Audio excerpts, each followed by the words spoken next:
Jay-Z is next. I promise you that. Serial unalivers who hunt together cover each other's tracks, cover each other's steps, see?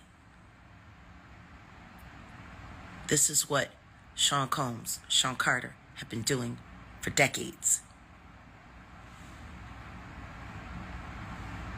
Unless we get both, they are a two-headed monster. Unless we get both, the victims are not safe. There is still someone in a position of power that can send out the little subliminal warnings and the threats and the this and the that. They do this all the time. But we got to get the victims in a safe place. And the victims are not safe until we snatch up all the weirdos. Because whether they're getting along or not, accomplices are, they're beholden to one another.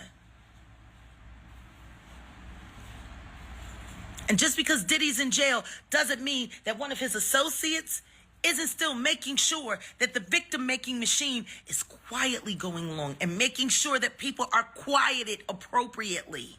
These two best friends got different kinds of friends. Because see, what everybody does know in the business is that Leor Cohen hates Diddy. And he's been pissed off at Clive Davis for putting that little monkey in power. He never liked Diddy. He thinks Diddy is uncontrollable. He thinks Diddy is too wild. Apparently, Leor was right about that. Because he knew if Diddy got busted, he had the ability to knock down the whole game. I could see why Leor Cohen wouldn't like Diddy. Haven't y'all noticed that on YouTube, there's a lot of Jay-Z worship, but Diddy gets ran through all the time? You want to know why? Because Leor Cohen is running it. His mentor, his handler. Clive Davis put Sean Combs in position for that. Yeah, for that specifically. Because that's what he does. That's what Clive Davis does.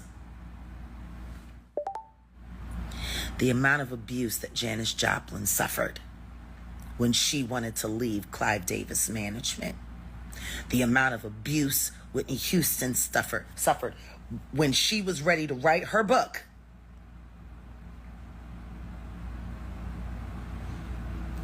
And then all of the abuses that she suffered.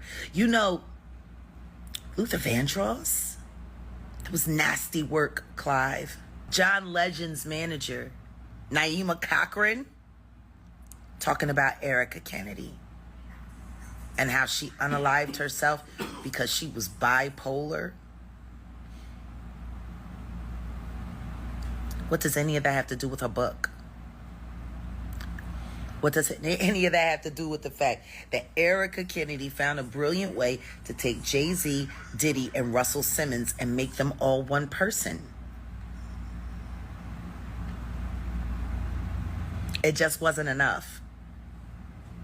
There wasn't enough satire and covering for them to not notice that she was talking about them in that book that became a bestseller, and then boom, swinging it at Jay-Z's knees. I'm swinging it at Clive Davis's knees, and I'm swinging it at anybody else's knees who has had anything to do with this tyranny, with this evil.